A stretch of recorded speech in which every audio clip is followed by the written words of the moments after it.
On April 1st, 2014, two young women walked into a Panamanian rainforest for what should have been a 5-hour hike.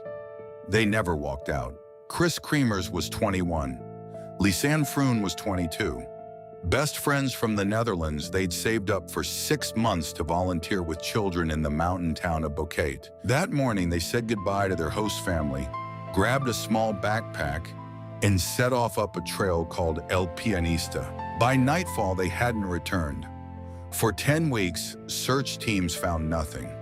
No bodies, no trail markers, no sign either woman had ever been there. Then a local woman found a blue backpack washed up on a riverbank. Inside were 2 phones and a digital camera, and what was on them would turn a hiking accident into one of the most debated mysteries of the last decade. Because the data showed something impossible, for 10 days after they vanished, someone or something was still turning those phones on. Before we go further, comment below. What do you think happened to them on that trail? Kremers and Lisanne Froon grew up together in Amersfoort, a small city in the Netherlands. Kris had just finished a degree in cultural social education with a focus on art.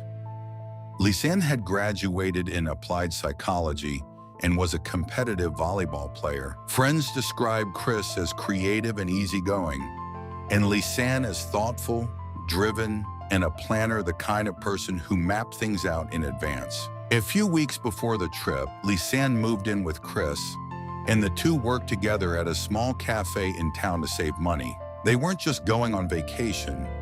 They wanted to volunteer, to teach kids Spanish and art, to do something that mattered. On March 15, 2014, they flew to Central America.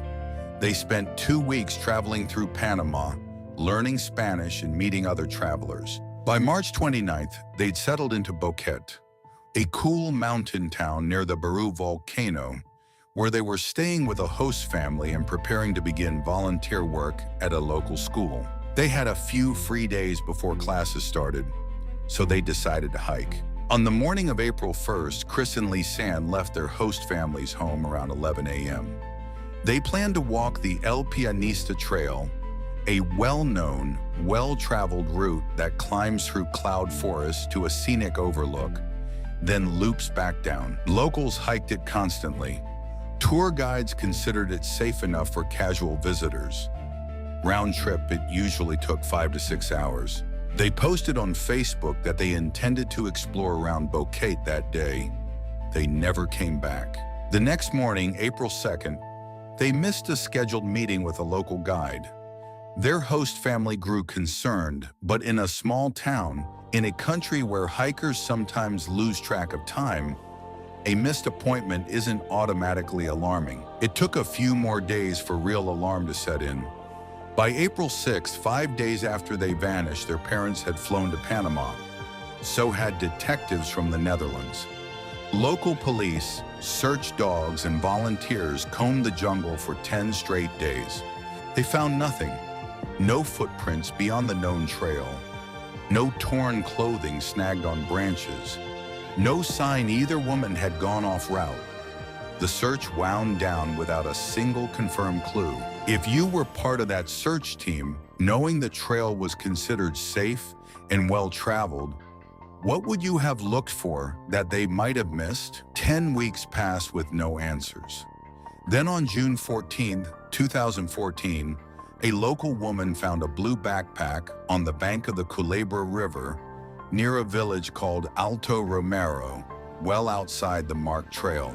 Inside 2 pairs of sunglasses, about $83 in cash, Lisanne's passport, a water bottle, 2 bras, and critically, both of their cell phones and a digital camera.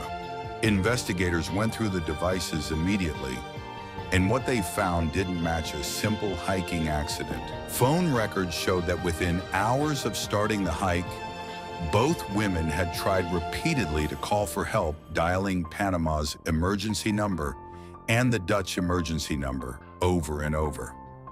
Most calls failed outright, blocked by the dense jungle canopy.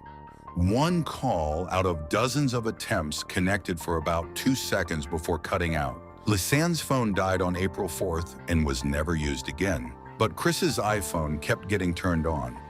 Between April 5th and April 11th, up to 10 days after the hike began, the phone powered on multiple times. Each time, whoever was using it tried to enter the PIN code. Each time it failed. The phone was switched off for the final time on April 11th at 11:56 a.m. And then there was the camera. On the night of April 8th, between roughly 7 p.m. and 10 p.m., some reports say later, into the early hours, 90 photographs were taken using the camera's flash, seemingly deep in total darkness. The images show fragments, a twig with what looks like plastic bags tied to it, resting on a rock. What might be a backpack strap? A mirror, the back of Kris's head. No one has ever been able to fully explain what the photos show or why they were taken. From the start, the case was tangled by confusion, jurisdiction disputes, and shifting conclusions. Panamanian authorities initially treated it as a possible homicide, then leaned toward abduction before ultimately closing the case in March 2015 with an official ruling, accidental death. The theory was that the two women had become disoriented on the trail, possibly after dark, and fallen from one of the many steep cliffs or a suspension bridge in the area, with their remains swept downriver by seasonal flooding. Dutch investigators, working separately with the families, largely reached a similar conclusion that this was a tragic accident, not a crime. But not everyone agreed, and the physical evidence is part of why. Search teams eventually recovered 33 bone fragments scattered along the river, representing only about 5% of Kris's remains and roughly 10% of Lisanne's. That alone made a clean determination of cause of death effectively impossible. What made it stranger? Forensic examiners found that Kris's bones were fully bleached and clean, with no scratches, cuts, or animal scavenging marks at all unusual for remains that had supposedly been exposed to a tropical jungle and river system for months. Lisanne's remains, by contrast, showed a piece of skin still in an early stage of decomposition, reportedly containing maggots, while the bone marrow inside her femur and tibia was found intact and undecayed, a combination pathologists struggled to reconcile with each other. A forensic pathologist working with the family later suggested one piece of skin may have been deliberately placed or manipulated. That claim was never proven. At this point, what's your leading theory? Tragic accident, foul play. Something environmental investigators still don't understand. A combination of factors. Drop your answer below. This is the official position of both the Panamanian and Dutch investigations. The trail crosses cliffs 30 to 40 meters high and unstable river crossings, including a suspension bridge. If the women lost the path after dark with no flashlight, relying only on phone screens and a camera flash, for light a fatal fall or river accident becomes plausible. Dutch authors Marja West and Jurgen Snuren, who spent years reviewing the case for a 2021 book, concluded that flash floods common to the region would have made it nearly impossible for anyone to stage or plant evidence afterward, which in their view supported the accident theory rather than undermined it. Some investigators and independent researchers point to the strange forensic inconsistencies, the mismatched bone conditions, the unexplained late-night phone activity, the failed PIN attempts as signs a third party may have been involved, either during the disappearance or afterward, when the devices were being used. No suspect has ever been named, and Panamanian authorities have stated there is no direct evidence of a crime. Some experts argue that in dense, humid rainforest, water composition and mineral runoff can bleach bone unevenly, depending on exact positioning and exposure, meaning two bodies close together could still decompose very differently. Under this theory, the mystery isn't a cover-up, but the simple unpredictability of nature. Each theory explains some of the evidence. None of them explain all of it. The detail that keeps this case alive more than a decade later is the night photographs. 90 flash photos taken in pitch darkness, days after the women vanished. Nothing in the frames clearly explains why they were taken or by whom. Some researchers believe the women were still alive at that point, using the flash to signal for help.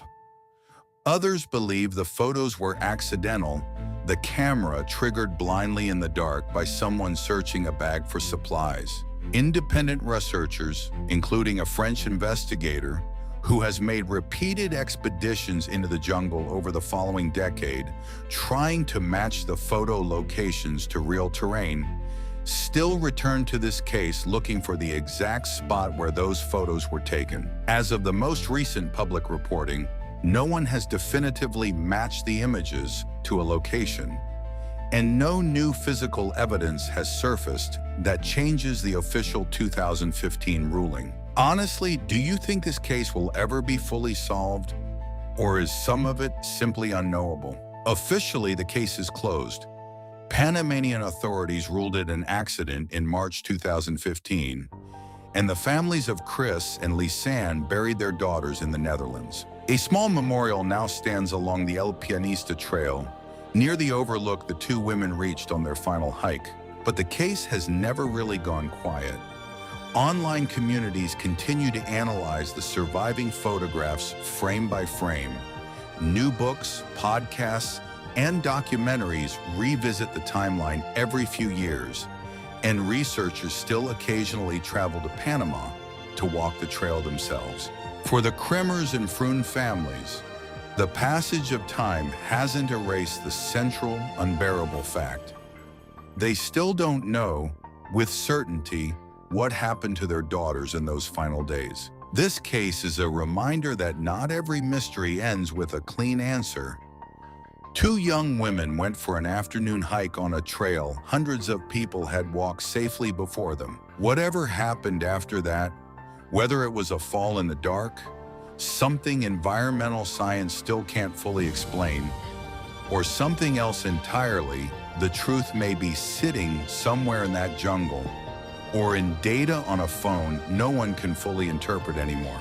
What makes this story so hard to let go of isn't just what happened. It's how much of it we'll probably never know. If you had to investigate this case yourself, what's the first thing you'd want to examine? The photos? The phone data? The trail itself?